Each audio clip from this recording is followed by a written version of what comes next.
Assalamualaikum warahmatullahi wabarakatuh.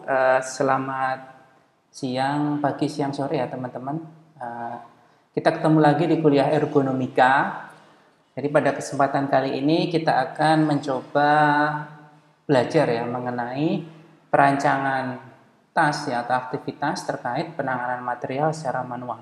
Ya atau dalam bahasa Inggris kita bisa menyebutnya sebagai manual material handling.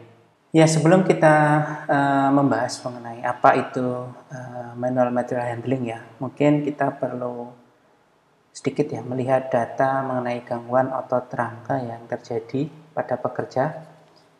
Jadi secara statistik ya, dibandingkan upper limb ataupun lower limb ya, banyak kejadian gangguan otot rangka atau musculoskeletal disorders itu terjadi di lower back ya atau pinggang dari pekerja. Dan bisa kita lihat ya dari tahun ke tahun ya, dari tahun ke tahun ya itu ya tidak pernah berubah, dalam arti lower back ya itu selalu berada di peringkat pertama ya dibandingkan upper limb ataupun lower limb ya. Jadi mungkin ini sedikit informasi untuk teman-teman. Jadi kalau upper limb itu adalah bagian tubuh yang di atas lower back ya. Jadi di atas pinggang ya. Jadi termasuk siku kita ya, pergelangan tangan kita ya dan lain sebagainya. Nah, kalau lower limb itu yang di bawah pinggang. Ada lutut ya, ada ankle atau mata kaki dan lain sebagainya. Ya, itu ya. Jadi back ya itu selalu ada di peringkat 1 ya. Lalu kalau kita lihat apa sih yang berkontribusi terhadap terjadinya back disorder ya. Jadi musculoskeletal disorders ya di bagian pinggang ini ya tidak bisa dipungkiri banyak terjadi karena pekerja melakukan aktivitas penanganan material secara manual ya. Termasuk di dalamnya ada misalnya pengangkatan ya objek yang sangat berat ya. Jadi objek yang sangat berat ini ternyata 50% ya berkontribusi terhadap terjadinya back disorders tadi. Ya, lalu materials manipulations ya, lalu pengangkatan yang ringan ya, lalu guiding atau holding atau menahan material tadi. Kita telah tahu bahwa back disorders ya atau gangguan otot rangka yang terjadi di pinggang manusia itu paling banyak dikontribusikan oleh aktivitas manual material handling. Lalu apa sih aktivitas manual material handling atau MMH ini? Ya, jadi secara garis besar manual material handling adalah ya bentuk aktivitas ya di dalam pekerjaan di mana dia itu membutuhkan adanya manipulasi ya, manipulasi lokasi ya letak dari material, di mana proses manipulasi itu ya dilakukan dengan tangan dari manusia ya. Oleh karena itu termasuk di dalam aktivitas manual material handling adalah misalnya manipulasi benda dari atas ke bawah ya atau lifting and lowering ya. Lalu manipulasi letak material atau benda dari depan ke belakang atau dari belakang ke depan, yaitu pushing or pulling. Lalu manipulasi material dengan tangan ya dengan cara memindahkan benda ya dari satu titik ke titik lainnya, tetapi bendanya itu masih dalam tangan ya, masih dalam pegangan tangan dari pekerjanya atau disebut carrying. Lalu yang terakhir adalah holding ya, menahan benda tersebut dalam posisi yang sama ya. Jadi kurang lebih itu adalah definisi dari manual material handling sekaligus beberapa kategori dari aktivitas manual material handling. Nah, secara lebih detail ya, kita akan tahu ya manual material handling itu ada lifting, lowering, pushing, pulling, carrying, and holding. Nah, kalau lifting itu pada intinya menaikkan ya material ya ke level yang lebih tinggi ya, dari rendah ke yang tinggi. Nah, dari lantai ke meja ya, atau dari meja yang rendah ke meja yang lebih tinggi ya. Nah, kalau lowering itu sebaliknya, ya, jadi menurunkan dari tempat yang lebih tinggi ke tempat yang lebih rendah. Nah, pushing pulling, ya, kalau pushing itu apa? Mendorong ya, jadi memindahkan objek ya ke depan.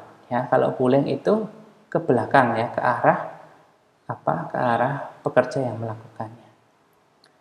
Kalau carrying ya, jadi bendanya itu masih di tangan apa? Pekerjanya, tetapi ada perpindahan posisi, Ya, kalau holding ini posisinya relatif sama, jadi pekerja itu menahan apa benda dengan satu tangan atau kedua tangannya dalam posisi yang lama dalam apa durasi tertentu.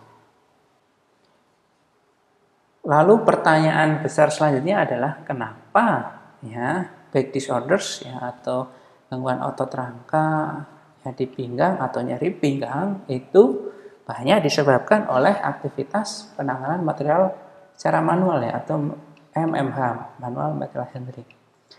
Jadi untuk menjelaskan ya jawaban dari pertanyaan tersebut kita bisa melihat ilustrasi dari pekerja ini ya. Jadi ada seorang pekerja yang mengangkat box ya. Lalu ya bisa kita lihat ya di sini ada beberapa titik ya. Titik pertama ini ada titik yang ada merepresentasikan pusat ya. Pusat massa dari bebannya ya. Lalu di sini adalah titik dari sendi siku ya. Lalu di sini adalah titik dari sendi bahu ya, di sini ya. Nah, lalu di sini ada titik dari sendi pinggang ya, sendi pinggang. Nah, ketika seorang pekerja melakukan aktivitas pengangkatan ya, lifting ya, seperti ini, maka bisa kita lihat bahwa nantinya yang akan bergerak ya itu adalah di bagian atas ya, di atas pinggang tadi akan bergerak ya. Dari posisi ini dia ke atas ya. Sehingga kita bisa melihat bahwa titik tumpu ya itu berada di pinggang. Ya. Karena pinggang ini menjadi titik tumpu, maka ya pinggang tersebut akan menahan beban yang pertama beban dari boxnya ya, dari boxnya. Ya. Nah, lalu selain beban dari boxnya, pinggang itu juga harus menahan beban dari massa otot, massa tulang atau massa komponen lainnya yang berada di atas pinggang. Ya. Nah, karena itu apabila pekerja melakukan aktivitas ini atau aktivitas lifting atau manual material handling ini secara terus-menerus ya lama-lama pinggangnya itu akan kelelahan ataupun nantinya bisa juga terjadi cedera ya karena dia menahan beban ya karena dia menjadi titik tempuh ketika seorang itu melakukan pekerjaan atau aktivitas ini ya. Ya tadi di beberapa slide sebelumnya saya selalu mention istilah pinggang ya. Lalu secara anatomi pinggang itu di mana sih? Ya. Jadi kita ketahui ya yang pertama ya manusia itu memiliki tulang belakang ya atau spinal column ya. Nah, tulang belakang manusia itu ya dibagi menjadi setidaknya ada 4 ruas ya. Yang pertama area cervical ya. Nah, ini area mungkin ada di leher ya, leher sampai di batas antara tulang tengkorak ya. Lalu ada thoracic ya, ini di bagian dada ya yang dia nanti kalau ini ke depannya ya. Jadi di gambar ini tuh yang bagian sini itu yang anterior ya, ini posterior. Itu nanti ada tulang rusuknya ya. Lalu ada lumbar ya, ini di area di depannya itu ada sistem pencernaan manusia. Nah, lalu di area terakhir ini area tulang ekor ya, tulang ekor. Nah, pinggang atau maksud saya nyeri pinggang atau back disorder ya tadi itu banyak studi yang menyebutkan itu banyak terjadi di area antara batas ya section lumbar ya dengan sacrum ya atau tulang ekor ya. Nah, atau di tulang lumbar terakhir atau disebut L5 dengan sakrum ya, tulang sakrum ini, atau kita bisa menyebutnya S1 ya. Nah, karena banyak terjadi di antara dua area ini, itu banyak studi yang menyebutkan atau merefer ya anatomical position ini sebagai L5S1 ya, L5 atau S1. Bagaimana caranya kita menentukan ya kontrol yang tepat ya, agar pekerja itu ketika melakukan aktivitas manual material handling itu tidak mengalami back disorders ya secara jangka pendek ataupun jangka panjang ya. Maka sebelumnya kita perlu melakukan risk assessment ya, agar kontrol yang kita berikan itu adalah kontrol yang tepat ya. Nah, berbicara mengenai risk assessment ya terkait manual material handling itu ya bisa kita tempuh ya dengan cara direct measurements ataupun menggunakan metode observasi atau observational methods. Lalu alat-alat ukur apa yang bisa kita gunakan ya untuk melakukan penilaian risiko ya terkait aktivitas manual material handling? Ya, ada motion capture yang kita bisa melihat gerakan ya dari pekerjanya. Lalu elektromyografi ya, kita bisa melihat aktivitas ototnya. Lalu kita juga bisa melihat heart rate ya, perubahan denyut jantung dan juga konsumsi oksigen ya ketika seorang pekerja tersebut melakukan aktivitas manual material handling. Nah, nantinya dengan alat-alat ukur yang ada ini untuk menentukan apakah pekerjaan tersebut beresiko atau tidak, kita bisa melakukan setidaknya ada dua approach ya. Yang pertama yaitu menggunakan biomechanical approach ya, lalu yang kedua adalah menggunakan physiological approach ya. Nah, secara biomekanis ya atau pendekatan biomekanis untuk melakukan risk assessment ya dalam aktivitas manual material handling ya, tentunya kita tahu bahwa biomekanik itu adalah studi ya yang menggunakan prinsip-prinsip mekanika ya untuk melihat ya struktur dan pergerakan yang terjadi pada manusia ya. Nah, kalau kita bicara occupational biomechanics itu pada manusia ketika manusia tersebut bekerja ya di tempat kerja ya, atau biomechanics yang digunakan atau yang digunakan untuk melakukan assessment di tempat kerja itu biasanya di-refer sebagai occupational biomechanics. Nah, approach utama yang kita gunakan atau landasan utama yang kita gunakan untuk melakukan analisis occupational biomechanics ya terhadap aktivitas manual material handling adalah hukum Newton ya, baik hukum Newton pertama, kedua ataupun ketiga. Ini adalah salah satu contoh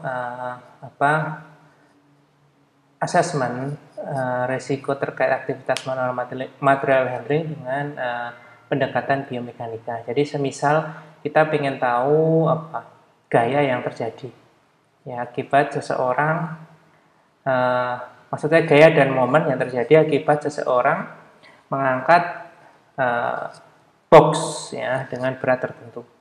Jadi kalau di contoh ini ya berat dari objek yang diangkat itu sebesar 9,8 kg ya, mendekati 10 kg. Lalu boxnya itu diangkat secara simetris ya, dengan kata lain tubuh bagian kanan, tangan kanan dan tangan kiri itu dalam postur yang sama ya atau identik ya. Lalu jadi kita ketahui ya massa dari lengan bawahnya ya, dari pergelangan tangan, maksudnya telapak tangan, pergelangan tangan dan lengan bawahnya ini adalah sebesar 1,858 kg yang didapatkan dengan pendekatan antropometri. Ya, lalu gravitasi, ya asumsi gravitasi yang ada adalah 10 meter per second kuadrat. Nah, dari sini ada pertanyaan, kita pengen tahu gaya reaksinya ya di siku itu berapa Newton. Ya, lalu kita gunakan hukum Newton pertama ya, di mana dalam keadaan diam ya, jadi asumsinya pekerja itu holding ya, holding posisi tertentu. maka resultan gayanya itu sama dengan 0. Ya, sehingga kita tahu ya, di sini ada gaya ke bawah ya, yaitu gaya akibat bebannya tadi, dan juga karena tangan itu memiliki berat ya. Jadi ada gaya juga akibat lengan bawahnya ya, kita sebut WFH. Ya, jadi WFH ditambah W load itu harus sama dengan R elbow atau gaya reaksi di siku.